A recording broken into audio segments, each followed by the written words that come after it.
Vous écoutez Indépendance financière et hypothèque, où l'endettement est à éviter, l'épargne est à l'honneur et où la maison complètement payée remplace la voiture de luxe comme symbole de richesse. Je suis Frédéric Lacharité, courtier hypothécaire à Montréal et au Québec. Je veux vous aider à prendre le contrôle de vos finances, à transformer votre vie. Je vous transmets ma formule pour atteindre l'indépendance financière.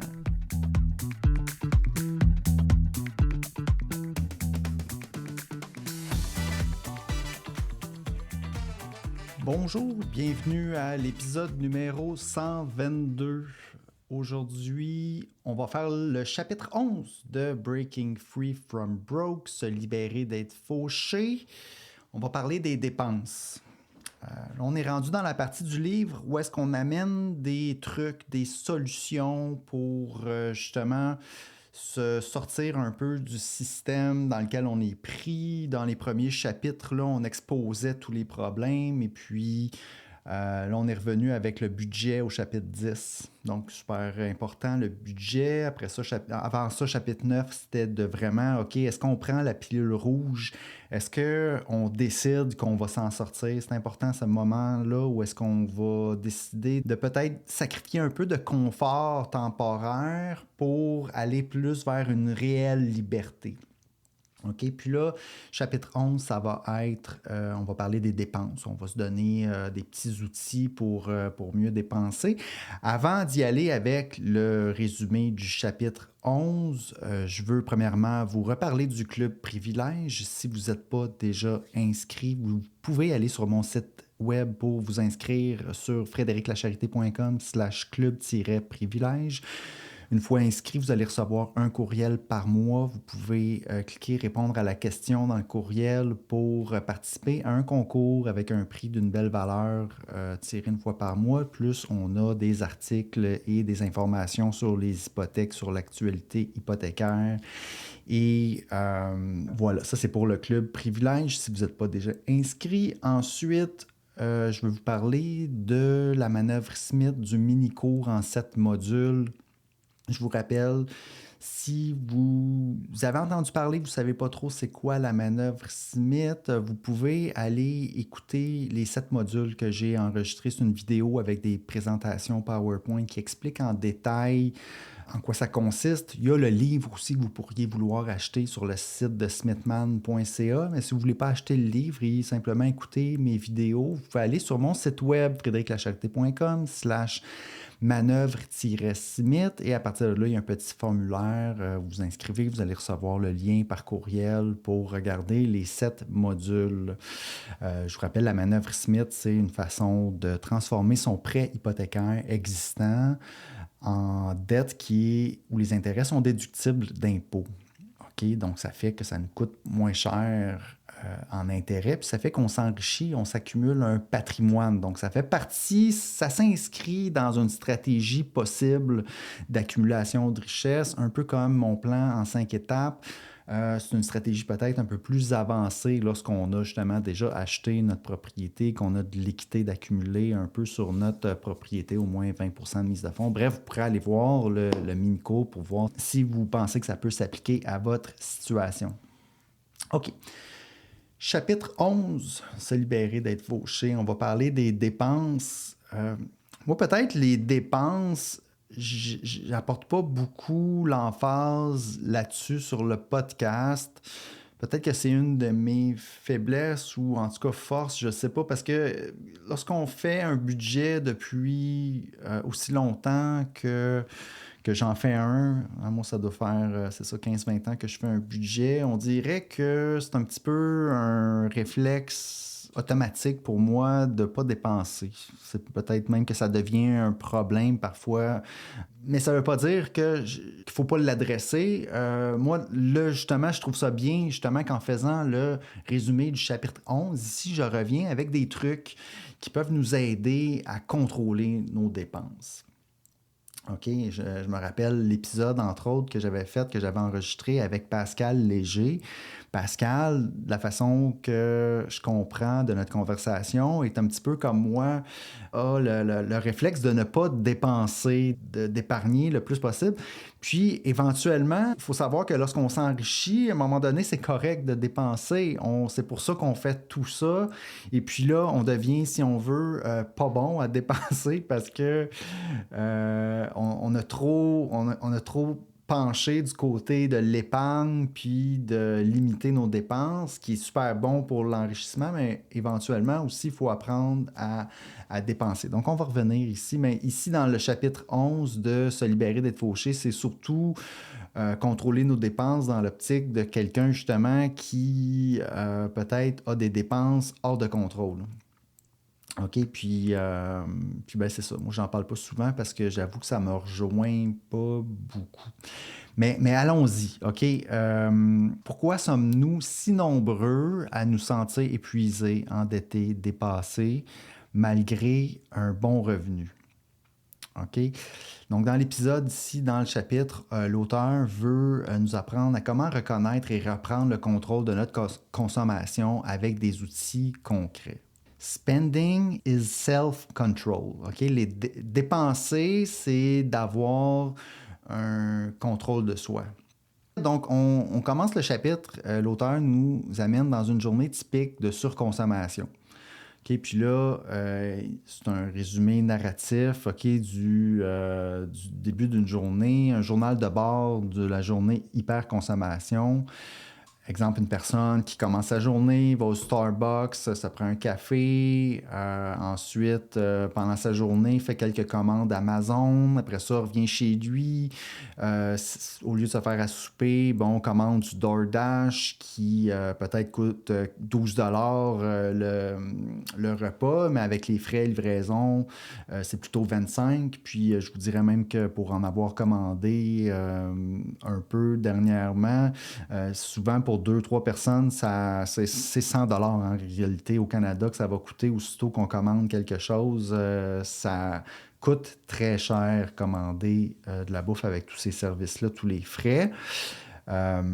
Et puis là, l'auteur ici, aussi, lorsqu'il fait le détail d'une journée typique de quelqu'un qui fait de la surconsommation, par exemple, arrive de travailler et puis là, il retrouve une muraille de boîtes Amazon devant sa porte. Je trouve très drôle l'image.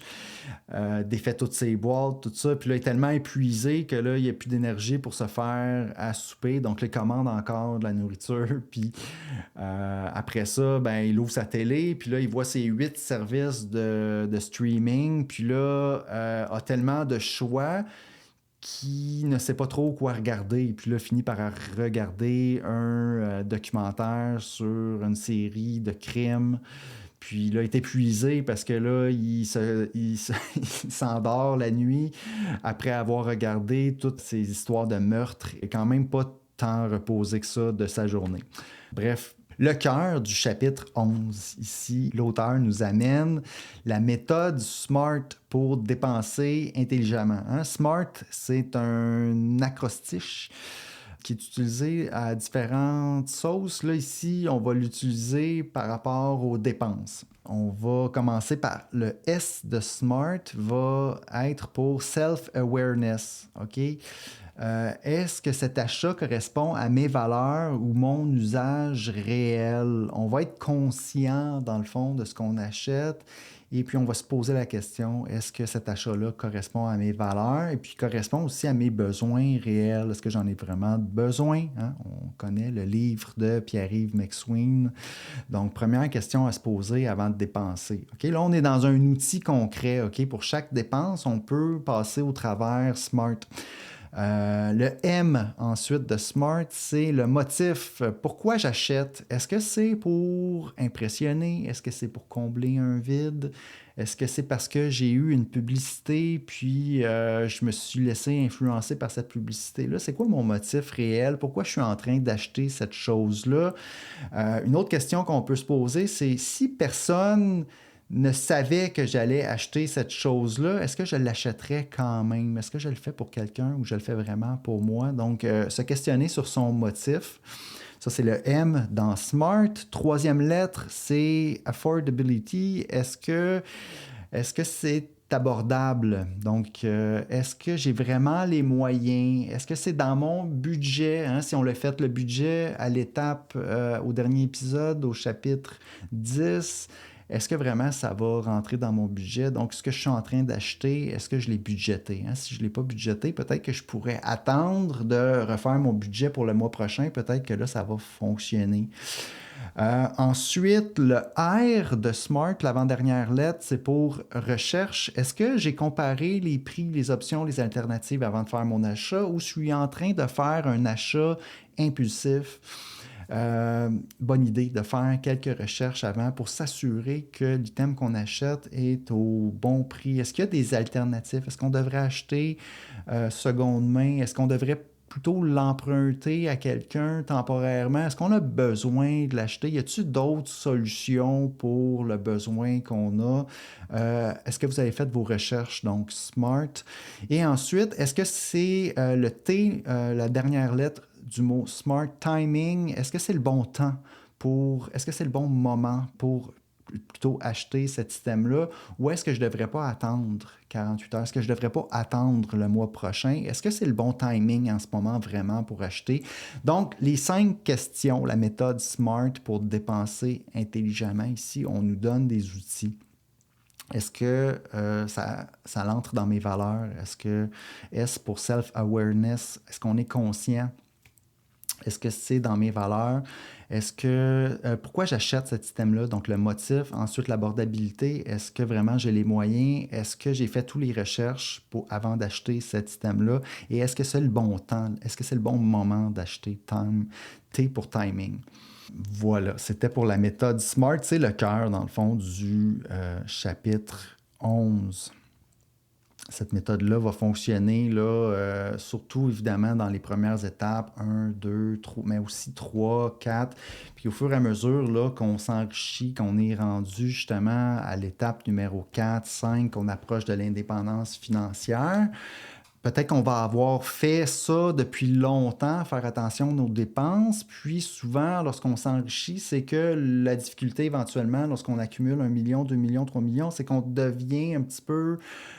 on continue à avoir ces habitudes-là de toujours faire attention et ça devient quelque chose d'ancré dans nous-mêmes, qu'on fait toutes ces étapes-là automatiquement et c'est pour ça qu'on est capable d'épargner et de s'enrichir. Mais éventuellement, on doit quand même augmenter nos dépenses au fur et à mesure qu'on s'enrichit.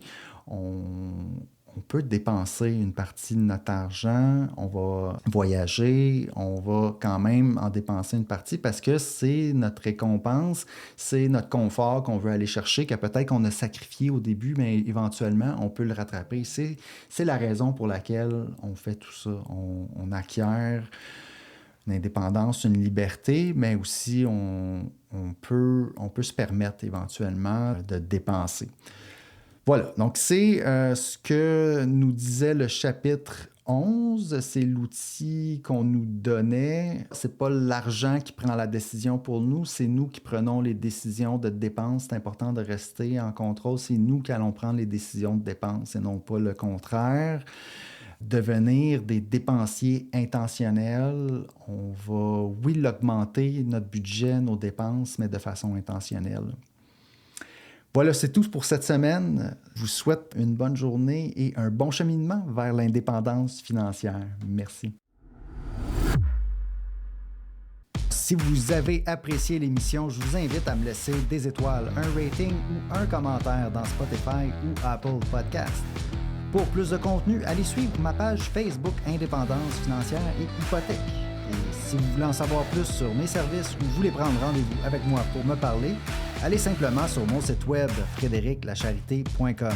À bientôt!